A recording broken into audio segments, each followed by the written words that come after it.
400 शेतकरी द्राक्ष बागायतदार ह्या खोट्या हवामान अंदाज देणाऱ्यांच्या विरोधात तक्रार देण्यासाठी आलोय।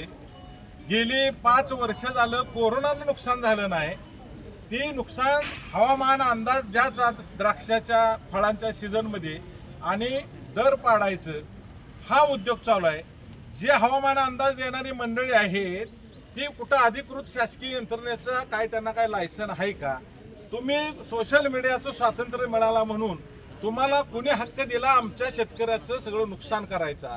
द्राक्षाचा भाव गेल्या 5 मार्चला 100 ते 125 रुपये किलो शेतकऱ्याला भाव मिळत होता आणि ह्या खोट्या हवामान अंदाजकाने गारपीट होईल, वडण आलं वाहतील, 16, 15, 16, 17 तारखेला मोठा पाऊस होईल सोलापूर जिल्ह्यात असं व्हिडिओ काढून यूट्यूब चॅनेलला टाकलं।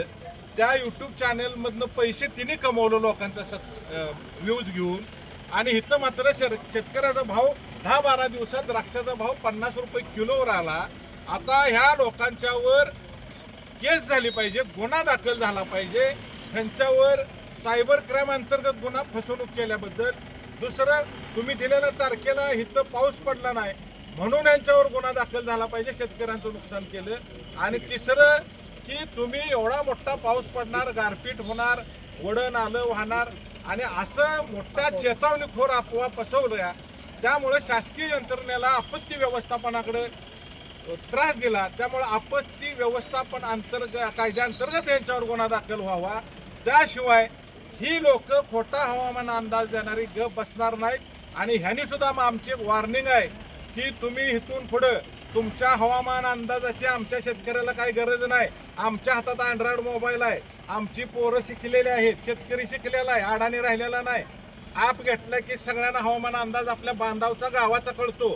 तुम्ही कुणाकडनं तरी पैसे घेऊन तुम्ही गहू हरभरण कापूस करून फॉर्च्युनर गाड्या घेता, लोकांना आम्ही इथे एवढ्या बागा केल्या, आम्हाला अजून फाटके बसणारे सीटा मिळणं झाल्या त्या गाड्या, ह्या कुठनं पैसे आलं? तर अशा हवामान अंदाजकांचा माझी विनंती आहे तहसीलदार साहेबांना, या जिल्ह्याच्या इथल्या DYSP साहेबांना पंढरपूरच्या विनंती आहे की ह्यांच्या बँक अकाउंटची चौकशी करा, ह्यांची संपत्तीची चौकशी करा आणि ही पैसे तुम्ही कुठनं आणलं, कसं आलं? जर असं तुम्ही जर मनी लॉन्ड्रिंग जर ही माणसं करत असतील तर त्यांच्यावर मनी लॉन्ड्रिंगची केस झाली पाहिजे की अनधिकृत पैसा गोळा करायची ही मनी लॉन्ड्रिंगची केस एक बसली पाहिजे। आणि जर ह्यांची संपत्ती 20 कोटीच्या वर दिसली तर ह्याला ईडी लागली पाहिजे, ईडी अंतर्गत चौकशी झाली पाहिजे, असं आमचं सगळ्या शेतकऱ्यांचं मत आहे। ह्या जत्रा गेली 5 वर्ष आमच्या द्राक्ष शेतकऱ्याचं भयानक नुकसान केले। आज यंदा जरा चांगलं दिवस आलं होतं। आम्ही सांगलीमध्ये बेदाणा आणि द्राक्षाच्या दरासाठी आंदोलन केलं, कुठंतरी भाव 100-125 रुपये किलोवर गेला, बेदाण्याचा भाव 300च्या वर गेला, 500-600 रुपयेपर्यंत। त्यामुळे शेतकऱ्याला जरा बरं दिवस येतील असं वाटायला लागलं। आमची पोरं आणि बायका पोरांच्या तोंडावर जरा खुशीची लहर आली। तोपर्यंत ह्या हरामखोराने तिथं सरळ तिने असला व्हिडिओ टाकून पावसाचा अफवा केल्या आणि 50 रुपये किलोवर दर आणला द्राक्षाचा। ह्याची नुकसान भरपाई प्रत्येक शेतकऱ्याला ह्याच्या संपत्तीतनं शासनानं वसूल करून शेतकऱ्यांना द्यावी। ह्यांना मोकाट जर सोडलं तर ही लोक अतिफाजीलपणा करणार आहेत। नाव घेण्याच्या लायकीचे नाहीत म्हणून मी तोंडात नाव घेत नाही, नाहीतर म्हणाल की काय कोणाला भेटतो काय? फक्त सगळ्याचा नाद करा, बागायतदाराचा नाद करू नका। आणि त्यातल्या त्यात मी क्रांतिशील नाना पटलाच्या विचाराचा माणूस आहे।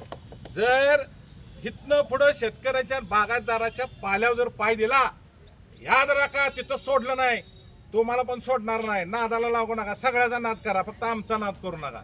हे तुम्हाला माझा जडीत इशारा आहे। आणि जर तुम्हाला माहिती काढायची असेल तर तुम्ही या आणि बेदाणा मार्केटमधले या। अरे शासनानं ऐकलं नाही, 310 कंटेनरचं झाज जप्त करायला लावलंय कस्टमच्या अधिकाऱ्यांना पत्र देऊन। तुम्ही तर लय माझ्यासाठी चिल्लर आहे, चिल्लर। इथनं पुढे जर तुम्ही हवामान अंदाज जर द्राक्षा सीझन मध्ये देऊन बघा, तुम्हाला दावतो मग आमचा हिसका काय आहे ती एकदा चॅलेंज देऊनच बघा। तुम्ही इथनं पुढे अंदाज द्याच, तुम्हाला नाही हिसका दावला तर त्याच्या आईला ह्या पश्चिम महाराष्ट्रातला पाणी पेलेला वाघ आहे, सुट्टी देणार नाही एकाला। तुला कुठं पण अडवून कार्यक्रम सोडणार नाही। आणि आमचा अजून एकदा मी पुन्हा सांगतो, क्रांतिशील नाना पटलाच्या विचाराच्या अवलाद आहे, मागं सरणार नाही आणि सोडणार नाही। इंग्रजाला घालवलंय आणि तू तर चिल्लर आहे रे सगळी आमच्यासाठी, ही चिल्लर मुळी बांधून ठेवून सोडणार नाही। आम्ही जेव्हा भावाची क्रांतिकारी माणसं आहे म्हणून ह्या खोटा हवामान अंदाजकांना आमचं जाहीर आव्हान आहे की तू इथनं पुढं कुणी द्राक्षाच्या सीझन मध्ये बिलकुलही द्यायचं नाही. आम्हाला सरकारी IMDचा अंदाज येतो, कुलाबा व्याधशाळेचा अंदाज येतो, आम्हाला अमेरिकन वेबसाईट वेदरचा अंदाज येतो. तुमच्या अंदाजाची आम्हाला गरज नाही. इथनं पुढे देऊ नका, आणि दिला तर मग तुम्हाला मात्र आत घातल्याशिवाय सोडणार नाही. मग कुठलं कायदा कसं काढायचं आम्हाला चांगलं माहित आहे. मी ह्या सगळ्या शेतकऱ्यांच्या वतीनं, बागायतदारांच्या वतीनं आज पंढरपूरमध्ये दिले. तुम्हाला आता येणाऱ्या 15 दिवसात च्या द्राक्ष पट्ट्यातल्या सगळ्या तालुक्यात तुमच्या तहसीलदारच्या निवेदन द्यायला, सगळ्या बागायतदारांनी निवेदन तयार करा. तो फॉर्मॅट तुम्हाला टाकतो आणि ह्यांच्या विरोधात सगळ्या तालुक्यात तक्रारी द्या. हिने पुन्हा अंदाज द्यायचा नाही. सगळ्या बागायतदारांना पण आपण जागरूक राहायचं, घाबरून राहायचं नाही. ह्यांचं लॉजिक नाही, ही मॅजिक दाखवून आपल्याला बोलवायला लागली. ती तुम्हाला लगा लॉजिक काय माहित आहे का? मॅजिक करून आम्हाला काय जादूच्या कांड्या फिरवून नुकसान करायला लागला का? ही मॅजिक अजिबात चालून देणार नाही कुठलीही. ही गोष्ट आता द्राक्ष बागायतदार सांघिक आहे, एक आहे, आणि ह्याचं ज्वलंत उदाहरण एक आहे तो द्राक्ष बागायतदारांचा खोटा हवामान अंदाज देऊन शेतकऱ्यांचं नुकसान करणाऱ्याचा. सध्याला सोशल मीडियावरती अनेक जण हवामान